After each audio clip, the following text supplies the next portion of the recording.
Hello friends and welcome back to my channel. और आज इस वीडियो में मैं आपसे बात करूंगा एकोलोकेशन के बारे में। आखिर ये एकोलोकेशन क्या होता है, इस वर्ड का मीनिंग क्या है और आज के टेक्निकल वर्ल्ड में क्या ये बहुत ज़्यादा यूजफुल है या नहीं है। तो चलिए शुरू करते हैं।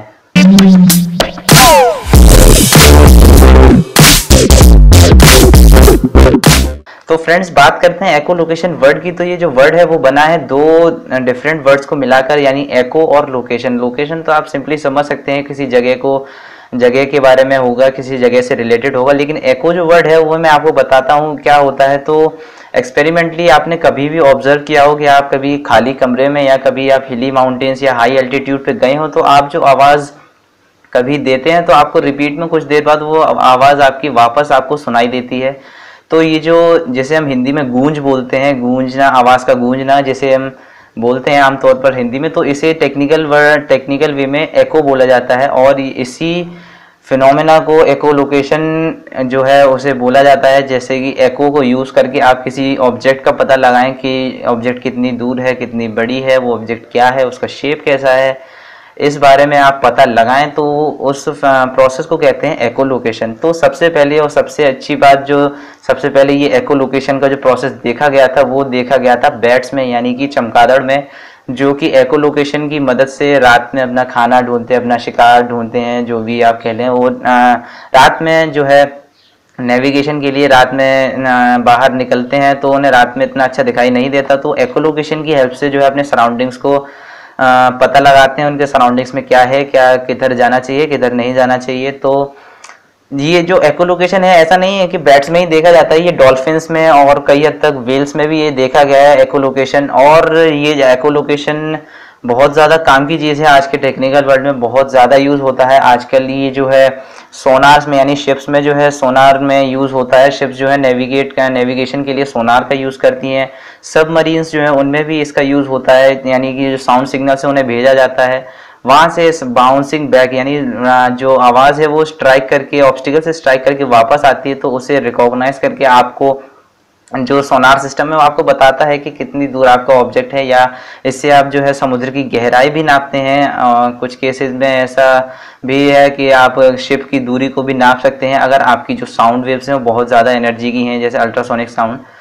तो यहाँ पर लेकिन जो मेन बात है, एकोलोकेशन आज की टेक्निकल वर्ल्ड में बहुत ज़्यादा इसलिए उपयोगी, हालांकि ये शिप्स वगैरह में बहुत ज़्यादा यूज़फुल है, लेकिन जो मेन बात जो मुझे काफ़ी हद तक बहुत अच्छा लगा इस बारे में वो ये था कि ये जो एकोलोकेशन जो प्रोसेस है वो ब्लाइंड पर्सनस, यानी जो विजुअली डिसेबल्ड पर्सन्स होते हैं उन्हें भी बहुत ज़्यादा यूज़फुल कर देती है। यानी कि जो ब्लाइंड पर्सन्स हैं उन्हें ये देखने में हेल्प करती है। इनफैक्ट ये ऐसा नहीं है कि आपकी आंखों पे कोई जादू कर देती है ऐसा कुछ, लेकिन जो ह्यूमंस हैं वर्ल्ड में कुछ देखा गए हैं ऐसे ह्यूमंस जो कि एकोलोकेशन की हेल्प से नेविगेट करते हैं, यानी कि आप अपने सराउंडिंग्स को देखते हैं कि उनके सराउंडिंग्स में क्या चीज़ कितनी बड़ी क्या कैसे है। लेकिन ये इस तरीके से नहीं आती, इसके लिए उन्होंने बहुत ज़्यादा प्रैक्टिस की, महीनों साल लग गए, महीने साल लग गए उन्हें ये सब करने में, उन्होंने इस तरीके की महारत हासिल करने में। ऐसा भी देखा गया है कि कुछ जो ब्लाइंड पर्सन्स हैं वो राइडिंग भी करते हैं, यानी साइकिलिंग और बाइक राइडिंग भी करते हैं इस एकोलोकेशन की मदद से। हालांकि वो इतनी ज़्यादा अच्छी स्पीड पे अचीव नहीं कर पाते हैं, लेकिन ब्लाइंड पर्सन के लिए साइकिलिंग करना और बाइक राइडिंग करना ऑब्वियसली बहुत बड़ी बात है। तो जो बैट्स जो होते हैं, तो अब बात करते हैं इन दोनों में डिफरेंस क्या है। ह्यूमंस में क्या, ह्यूमंस जो एकोलोकेशन करते हैं वो बैट्स जैसे ही होती है या उससे कुछ बेहतर होती है या उससे कम होती है। तो सबसे पहले मैं बताना चाहूँगा, जो बैट्स होते हैं उनके जो ईयर्स होते हैं वो बहुत ही ज़्यादा स्पेशली डिज़ाइंड होते हैं। वो जो है सुन सकते हैं अल्ट्रासोनिक साउंड। लेकिन जो ह्यूमन ईयर्स होते हैं वो सिर्फ ऑडिबल साउंड सुन सकते हैं। तो अल्ट्रासोनिक साउंड्स जो होती हैं वो बहुत ज़्यादा एनर्जी और लो वेवलेंथ की होती हैं, जिसकी वजह से जो है आपकी जो अल्ट्रासोनिक साउंड्स हैं उनकी एनर्जी बहुत ज़्यादा होती है। तो रिफ्लेक्ट होने के बाद जो एनर्जी वापस आती है, यानी जो साउंड वेव्स जो हैं वो वापस आती हैं बैट के पास, वो इतनी एनर्जी होती है इनके पास इतनी सफिशिएंट एनर्जी होती है उस साउंड वेव्स के पास कि वो चमगादड़ या बैट जो है वो ये बहुत अच्छे तरीके से क्लियरली देख पाता है कि उसकी सराउंडिंग्स में क्या है।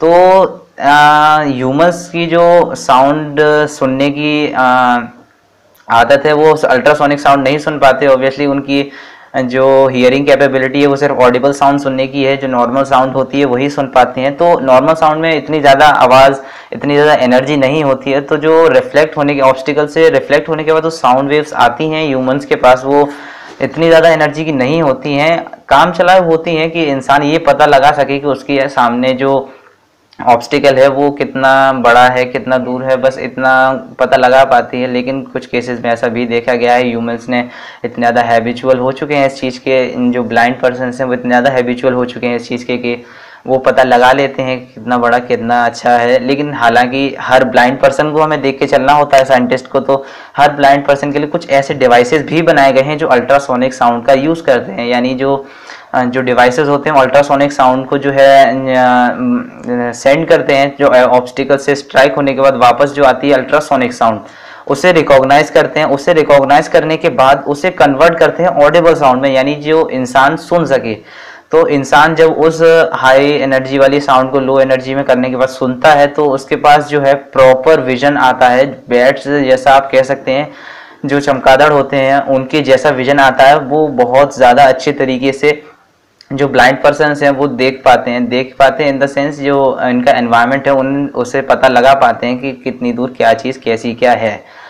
तो जो ये जो डिवाइसेस है वो भी अंडर डेवलपमेंट हैं, ये अभी टेस्ट किए जा रहे हैं अलग अलग पर्सन पे, और ये भी देखा जा रहा है कि अलग अलग ब्लाइंड पर्सन्स के लिए कितने देर में ये अडॉप्ट कर पाते हैं इस हैबिट को, इस डिवाइस को यूज़ करने, कितने जल्दी हैबिचुअल हो पाते हैं। उस हिसाब से ऑब्वियसली इसमें थोड़ा टाइम लगेगा, लेकिन ये जो टेक्नोलॉजी है बहुत ज़्यादा अच्छी है, ब्लाइंड पर्सन्स के लिए बहुत ज़्यादा हेल्पफुल है। तो ओवरऑल ये जो टेक्नोलॉजी है वो आज के टेक्निकल वर्ल्ड में ब्लाइंड पर्सन्स को भी कैपेबिलिटी देती है देखने की, यानी जो ब्लाइंड पर्सन्स है वो भी देख सकते हैं। लेकिन ऑब्वियसली इसे इन डिवाइसेस को भी मार्केट में आने में थोड़ी देर है, तो थोड़ा तो वेट करना पड़ेगा। लेकिन ये टेक्नोलॉजी बहुत ही ज़्यादा कमाल की है, इससे ब्लाइंड पर्सन्स को भी पावर मिलती है कि वो भी बिना किसी के असिस्ट किए हुए, यानी बिना किसी के हेल्प के कहीं भी घूम फिर सकें।